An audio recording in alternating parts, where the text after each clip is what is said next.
some enthusiastic singing. Could you guys be that enthusiastic during the lesson? Just throw some amens out there. That was a great point, Matt. Well done. Thank you. Well, I hope everyone enjoyed their Thanksgiving and you're not still in a food coma. If you are, that's okay too. Think about Thanksgiving, you go and you see all these dishes and you just start eating things that you don't even like. Like, I don't like cranberries, but it's right in front of me. Stuffing, I don't like stuffing. Gonna eat it anyway, it doesn't matter. You just jump right in. That's what we do Thanksgiving. Speaking of jumping right in, what the author of Hebrews, and we're going to get back into Hebrews today, he presents a warning at the beginning of today's text about jumping right in kind of a spontaneous and impetuous way without really understanding what you're jumping into. Let me give you a real-life example. There were 3 men who went skydiving. There was an instructor, a student, and someone, this was in April of 1988, so obviously they had different technology at that point, but it was still filming. And this is a guy who had done this a million times. So they all went up in the plane and they jumped. The instructor and student jumped first, because I believe they were on top of each other, if that's how you do it. And then the guy with the camera jumped afterwards, and he was filming this. And this is actually on film. And you see the instructor and the student having a grand old time, and then they pull the ripcord, and they're up doing their thing. And it's really glorious and cool. And then all of a sudden, the camera just starts going berserk. You don't know what's happening. And then the film ends. Well, here's what happened. This videographer, the photographer, was so preoccupied with his own camera, with his own equipment, and guess what he forgot? His parachute. This is not a preacher story, by the way. This is real. And you can actually see it on YouTube. It's, what is his name? Ivan McGuire, I believe. It just shows the camera. It doesn't show a whole lot of craziness. But the point is, man, he jumped right into that plane without a parachute. How could you do that? And sometimes we do the same thing in life too. One of the questions that this author is asking the people, the Hebrews audience is, are you prepared to jump into eternity? Or do you think you are? I know we haven't talked about Hebrews in a couple weeks, but when we last discussed it, among other things, we were discussing Jesus, his one sacrifice, enacting the new covenant. The old covenant law was gone. The new covenant law is now enacted because of Jesus' blood, the blood of his sacrifice. And these readers were getting encouragement from the author as if to hear, okay, let's relax, persevere, stay calm. Jesus eventually will come back. Now, they don't know when he's going to come back. We don't know when he's going to come back. But they needed to hear this encouragement. And if you recall, a few weeks back, we spoke about the importance of meeting together, of the assembly, and why 2,000 years ago it was critical, and 2,000 years after that, i.e. today, it's as critical, if not more, to meet together. Why is that? Because of the 3 important days I want to talk about this morning. And of course, they are today, yesterday, and tomorrow. Now, I don't mean November 24th, 25th, 26th necessarily. But what this author does, he talks about a present warning. And then he discusses a past experience. And then a future promise. Hence, today, yesterday, and tomorrow. So, with that, go ahead and turn to Hebrews 10. We're going to look at verses 26 through 39. And we'll start with the present warning, which seemingly comes out of nowhere. If we deliberately keep on sinning after we have received the knowledge of the truth, no sacrifice for sins is left, but only a fearful expectation of judgment and of raging fire that will consume the enemies of God. Anyone who rejected the law of Moses died without mercy on the testimony of 2 or 3 witnesses. How much more severely do you think someone deserves to be punished who has trampled the Son of God underfoot? who has treated as an unholy thing the blood of the covenant that sanctified them, and who has insulted the Spirit of grace. For we know him who said, it is mine to avenge. I will repay. And again, the Lord will judge his people. It is a dreadful thing to fall into the hands of the living God. Start with those first couple verses there, 26 and 27, and you see why encouragement is so important. And I can simplify it like this. Once we know how to live our lives, does that not ruin the fun of sin? Do you see what I mean? I'm not saying we're not going to have some missteps and sidesteps along the way, but knowing the way to live your life really ruins our sinful nature because we know there is a better way. If you go to an AA meeting, for instance, or a 12-step meeting, the people there will say, well, this 12-step meeting ruined my addiction, or an AA meeting ruined my alcohol. You know why? Because even if you go back to drink after going to a meeting like that, you know there is a better way. You know a solution exists. Now, it's up to you to try to find that. Knowledge and encouragement are two vital components here of a Christian's life. We know that because the very first, it's the third word in the English, but the Greek has deliberately, right there, number one. It's a key term in Greek. It is the first word. Why is that important? Because, I ask you again, knowing what we know, and I understand not everybody had a conversion experience like I did. That's not the rule necessarily. Some of us grew up in the church, but others also grew up in the church and kind of went wayward and then came back, kind of a prodigal. But we know, how can we willingly sin? And I'm talking about ongoing, unrepentant, disobedient behavior. I reject the cross. That's what you're saying when you're constantly, continually, unforgivably sinning.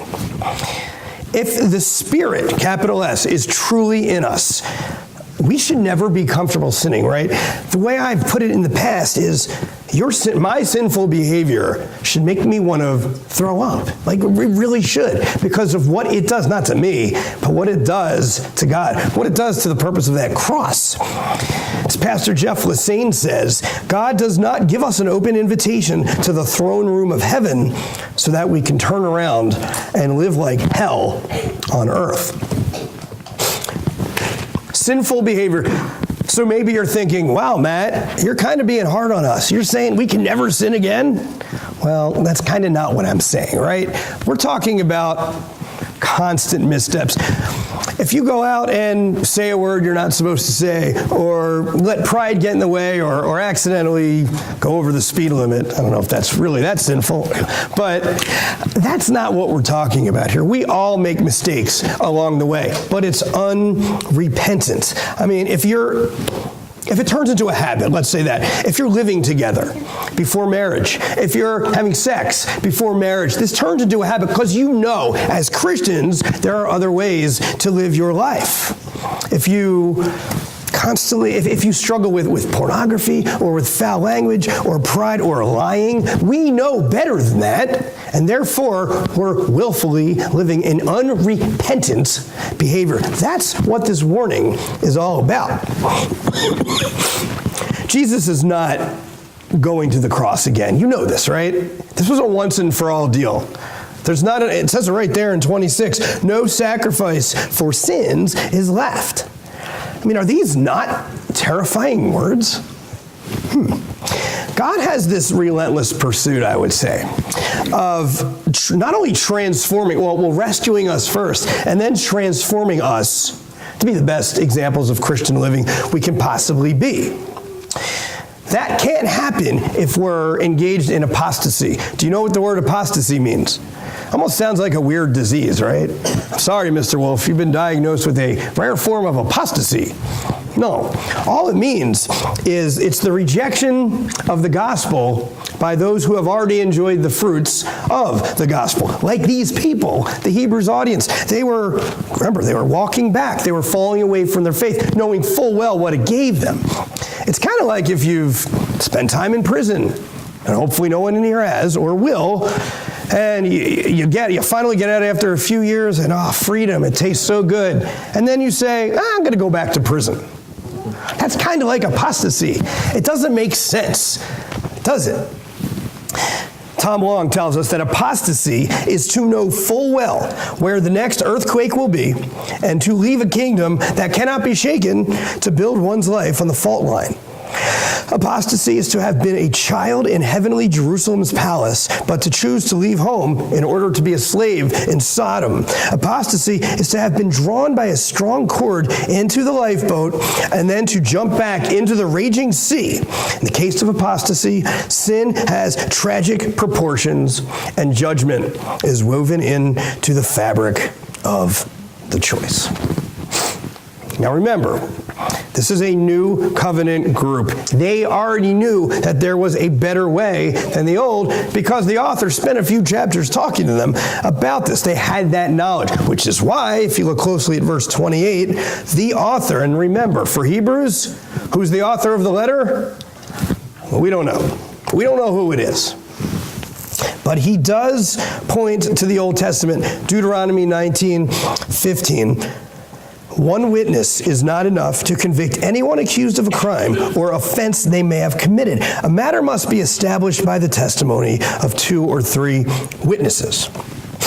Okay, so that was 28. One of the themes that has permeated this letter has been lesser to greater. We see it right again in 29. How much more? In other words, the author is saying, if you think sinning in the old covenant that way was bad, you ain't seen nothing yet. That punishment, forget about it. It was common writing, it was common rhetoric of early rabbinic literature where the author wouldn't just quote a text, but he would really use the Old Testament in multiple ways to make a point. So in this case, it's Deuteronomy. And a little bit later in today's text, you're going to see Isaiah and Habakkuk, 2 titans of prophecy. Breaching the terms of the old covenant was wrong. So how much worse is it to reject the living sacrifice of Christ? Greater blessings, do they not lead to greater judgment? Yes, they do. And that's what covenant theology is all about. It's not about God's gracious act through his Son because you sinned 5.5 days ago. It's not about Jesus Christ dying because you're going to sin tomorrow. It's about Jesus' sacrifice covering the human condition of sin.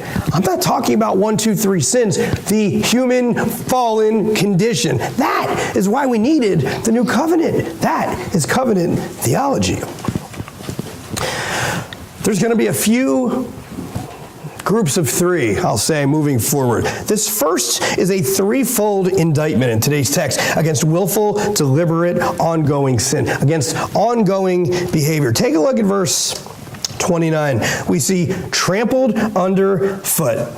It says, how much more severely do you think someone deserves to be punished who has trampled the Son of God underfoot? What does that mean? How can you trample God underfoot? Well, first of all, there's a reason. There's a reason the author uses the terms Son of God, because this group would know better. You're showing disdain and you're showing contempt for Jesus Christ. Number 2, treating Jesus' blood as unholy or common. What does that mean? That's just ordinary. It's just worthless. What Jesus did on the cross, really not that big a deal. Other people made sacrifices as well. How stupid does that sound, right? When I say that out loud. And then third, the insult. This might be the worst one. Who has insulted the Spirit of grace. Talk about active rebellion and offense, rejecting the work of Christ. Now, what does that sentence end with? A question mark. Meaning it's a rhetorical question, meaning the author knew full well that these readers knew the answers. A good attorney, a good police officer, when he pulls you over for speeding, that I may or may not have been doing the other day, will know the answers to the questions they ask. And by the way, as an aside, if you drive down Cedar in New Lenox, the speed limit changes like every 5 seconds. I'm just saying. Thank you. Thank you. You know, and police officers are beginning to care a little less and less that when they pull you over if you're part of a church. I just wanted to tell you that too. Anyway, let's move on. So in verses 30 and 31, we talk about results. We talk about consequences, and they're very clear here. And some intimidating words. Dreadful. Dreadful. Could also be terrifying. Could also be fearful. What does that mean? Think about David. David was a man after God's own heart. So he was perfect, right? He never did anything wrong. No. David committed that ghastly sin of adultery with Bathsheba. That was bad enough. But what happened afterwards? Oh, he puts Joab in this awful situation, and then, oh, by the way, he covers all of it up by killing Uriah, Bathsheba's husband. The cover-up was a lot worse than the initial sin. I think of the 16th chapter of Numbers. Remember Korah, the Levite? He rebelled. He and his whole crew rebelled against Moses, rebelled against Aaron, claimed that the entire congregation was worthy, was eligible to perform priestly duties, when really it was just Moses and Aaron. It was just the great high priests. And ended badly for them as the ground swallowed them up. What about Ananias and Sapphira? Remember them? They lied to the Holy Spirit. That was a lot worse than keeping their money to themselves. And then I think about Paul. We just did the Lord's table, the Lord's Supper. Remember the church in Corinth? Was that a one-time only thing that was going on with the Corinthians during the Lord's Supper? They were big time abusing that privilege. They weren't eating with one another. They denied the resurrection. Half the people went hungry and the other half were drunk. This was an awful scene. That is how you insult the Spirit of God. And look, you don't need me to tell you this, I hope, but if you forsake God, He will have no problem forsaking you. You sin deliberately, and you will be judged accordingly. I'm not trying to scare anyone. This is not my words. You can read it for yourself. It almost reminds you of Jesus' words in Matthew 10, 32, 33. He says, whoever acknowledges me before others, I will acknowledge before my Father in heaven. But whoever disowns me before others, I will disown before my Father in heaven. That's pretty scary. So that was the present warning. That's the hardest part of today's text. It gets a little easier now. So we have a present warning, which kind of has an interesting segue into something a lot more encouraging, and it shifts the focus into not frightening the readers, but encouraging them. How does he do that? By pointing to success in the past. Verses 32 through 34. Remember those earlier days, after you had received the light, when you endured in a great conflict full of suffering. Sometimes you were publicly exposed to insult and persecution. At other times, you stood side by side with those who were so treated. You suffered along with those in prison and joyfully accepted the confiscation of your property, because you knew that you yourselves had better and lasting possessions. Okay. I ask you, do you ever need to be reminded of past successes to help you with a present challenge, with a present circumstance? In other words, look, you've done it before, you can do it again. You dealt with a difficult teacher in school before, you can deal with a difficult teacher in school again. You don't live your life based on what's happened, either good or bad, in the past, but it's good to be reminded, kind of like a good pep talk, right? And by the way, as an aside, you know what we should get in the habit of doing? Celebrating other people's successes, not just in the past, but in the present too. We live in this, look at me society. Look what I did. Look at my church. Look at my personal salvation. I think if you're going to be legitimately joyous when someone else succeeds, that's a great part of being a leader. And anyone who's ever taught, anyone who's ever been a parent, if you've taught and been a parent, you know that the proof is in the pudding by how you respond to the success or failure of others. I digress. So we just mentioned the threefold indictment against continuous willful sin. Let's flip it a little bit. The author now praises the readers in 3 different ways.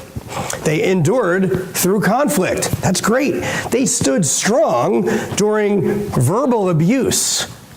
That sounds like fun. Don't you love when people just throw insults at you? But they stood strong. They suffered joyfully. Am I reading that right? Yes, indeed. They suffered joyfully. Hopefully, like them, we are secure enough in our faith and our hope to persevere during difficult circumstances, but to help others do the same. But now things have changed, which is why they need this encouragement. There's the threat of falling away. There's apostasy. They're no longer assembling with believers. That is a problem. One of the quotes there, and this is the third one, they suffered along with those in prison. Suffered along with those in prison. Does that not stand in sharp contrast to an aloof Christian, an individual Christian, a Christian who's only worried about what I can get out of it? Selfish. What can the church do for me rather than what can I do to help the church? A prison ministry. They had a prison ministry. I don't know if you've ever been involved in that. It can be a very powerful thing. And by the way, who else were kind of sort of involved in a prison ministry in Acts 16? And we're in Philippi, Paul and Silas. What were they doing? They were thrown in prison for no good reason. So what were they doing? They were feeling bad for themselves, right? Screaming to get out? No. They were joyfully singing hymns and praying to God. Do you think that may have rubbed off on the other prisoners? Do you think that's not a great example of living the Christian life, of disciples? Excuse me. So that's the contrast. And it's almost like this author is saying, look, remember your faith, how working together gave you perspective. Better, I love that phrase at the end, better and lasting possessions. That to me screams the word perspective. It's not about what we have here. Christmas is coming up, and everybody's going to spend eons of dollars on the latest thing. I get it. But you're not taking any of that with you. And better and lasting, it's hard to continue in your walk if you lose perspective, if you lose sight of this, if you forget the reason why we assembled to begin with and the rewards that are promised. It is always good to be reminded of the 3 ships, I like to call them. I'm not talking about the Nina, the Pinta, and the Santa Maria with Columbus. No, the 3 ships I like are fellowship, scholarship, and worship. And that is why we assemble every Sunday. That's why we meet together during the week. Don't take what you have for granted. We started with the present. We went back to the past. Let's end with the future promises, verses 35 through 39 in chapter 10. So, do not throw away your confidence. It will be richly rewarded. You need to persevere so that when you have done the will of God, you will receive what he has promised. For in just a little while, this is Isaiah, in just a little while, he who is coming will come and will not delay. And Habakkuk, but my righteousness one will live by faith, and I take no pleasure in the one who shrinks back. But we do not belong to those who shrink back and are destroyed, but to those who have faith and are saved. Where is your confidence placed? Do you consider yourself a confident person? If so, where's your confidence placed? Is it in your bank account, your house, your awesome skills on the basketball court? Is it in your family? Is it in an event? Is it in a circumstance? Is it in a person? And it should be in a person. You know why? Because it should be in Jesus Christ. Because Jesus is the person, remember, he was fully human, who paved your way. He paved the way for you into the presence of God. That's grounds for confidence. That's grounds for perseverance, knowing that as we continue our journey, God is still working on his. Our perseverance, that's what leads to our privileges, to our victory. Now, next week, we're going to talk about the so-called Hall of Faith chapter. Hebrews 11, everybody familiar with that? How all those great men and women of yesteryear persevered. Anyway, we'll get to that next time. But this is kind of an intro to that. So again, sticking with the 3 theme, we have 3 great promises right here. Great reward, of course, eternal life. We all know that, right? Our great reward, eternal life. A great return, that's the second coming of Jesus. And then great redemption, saving of souls. As tough as it is for this group right now, and as tough as it is for some of us, to quote that 80s band, the future's so bright, I gotta wear shades. I really don't know what that means, but it sounded cool. So this is why faith is so important. Because God has provided in the past with the cross, with the resurrection, with the ascension, but also the future work in the second coming. So here we go. More Old Testament people, and by people I mean prophets, 2 titans of the faith, Isaiah and Habakkuk. You talk about 2 powerful voices, 2 strong sources. Now Isaiah prophesied right before and after the fall of Israel. So he saw the northern kingdom being attacked by Assyria, but he also prophesied, he promised God's word of future hope, which would result in rescue from the Babylonian captivity, Isaiah, amazing, just with all the restoration and the words that he used. And then Habakkuk, which is just a little 3-chapter prophecy, tucked away in the Old Testament. Do you remember Habakkuk? He's the one who said, how long, O God, how long are you going to let the wicked win? How long are you going to let the righteous lose? I'm paraphrasing, of course, but it was a difficult time, just like the readers of Hebrews were witnessing themselves. They were told to be patient. You are told to be patient. We are told to be patient. That's the only way we will be able to persevere. And at the very end there, 38 and 39, I want you to look at the way these words are crafted. If you're a fan of literature, this is something called, or even if you're not, this is something called a chiastic structure.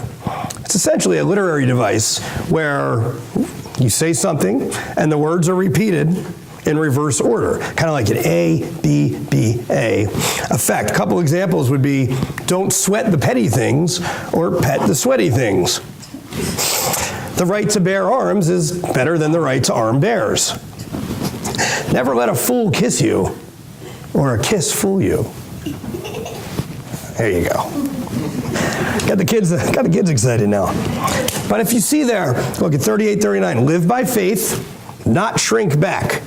Not shrink back, and then have faith. Why am I telling you this? Because remember, we're a much different audience than the one 2,000 years ago would have been. This was very effective, and this was very impactful for that group. Emphasis by repetition. Okay. How do we apply these words to what we're going to do this week, to our lives? I know the answer to this first question. Do you know someone who is willfully and continually living a sinful lifestyle? The answer is yes, we all do. Okay? Take a few minutes to pray for them this week. Now, ultimately, I don't ever want anyone to go up to someone like this and say, you're going to hell, ha ha. Or come to church or else. No. We want to encourage these people. Ultimately, this text is about encouragement. It's a tough time of the year for some people. I understand this. Thanksgiving, Christmas, the holiday spirit. I think more about those who've had a tough year, who've maybe lost someone, or have just struggled at work, or just had a year they'd like to forget. And I think about and pray for them more than anyone. But it almost seems like God seems to shrink during this time, doesn't he? God seems to shrink as the holiday season looms. Your worship, fellowship, church kind of loses its importance as we elevate Black Friday and family vacation and Christmas gifts. They take center stage. And I'm not saying don't go home and watch the Hallmark Channel. God bless you. By all means, do that. But it's our follow-up that cannot be left by the wayside. Our follow-through tends to dwindle as the calendar loses days, doesn't it? I'll do it next year. We're already at the end of November. December will be here next week. You know what? I haven't reached any of my goals I wanted to in the first 11 months. I'll just wait another month. I'm already 500 pounds overweight. What's another couple turkey meals, right? No, that's not the attitude to have. Don't let this happen. Like the original readers, we must understand, and I love this word, and I wish we talked about it more, was discipleship. Discipleship often equals hardship. You do not graduate when you finish Revelation. All right, I'm done the Bible. I'm out of here. No, you don't graduate from Christianity. You don't take a break from being a Christian. You don't get sick days from that. It doesn't come and go. Your old problems are replaced, but they're replaced by new problems, right? And in fact, they may increase in frequency and intensity. That doesn't mean our faith has to decrease, though. Our perseverance, like these readers, it's not up for debate. In fact, it's a requirement for discipleship. One of the things that this author does that you gotta love is that he points to the second kind of memory there. Often you'll read, whether it's the Gospels or maybe some of the narratives in the Old Testament, what happened long before the readers were alive. But this author effectively is saying, look, it wasn't that long ago where you did this, that, and the other thing. It wasn't that long ago where you were able to persevere. We have to focus on that as well, because we're always moving forward. Think about it. The only way to finish a book, whether it's electronic or a real book, is to do what? You have to turn the pages. In your life, the only way to grow, figuratively, literally, whatever you want to say it, is to turn the pages of history. I say this because, like it or not, you are going to have plenty of opportunities to see how you respond to an adverse situation. You probably didn't ask for it. You probably won't pray for it, but we all know it happens, often without warning. So when we look back and know that we responded boldly and graciously through a moment of adversity, does that not augment our faith? Does that not tell us, though it wasn't fun, we can do this? These are the types of lessons that we need to pass on to the new generation of believers. Keep feeding your faith, even if you don't feel like it. We all make jokes about Thanksgiving and leftovers and turkey and stuffing, and there'll be stuff in our fridge. We only had 4 people for Thanksgiving. There will be stuff in there probably till next Thanksgiving. Not the point. The point is we have to keep feeding our faith. Forget about our bodies.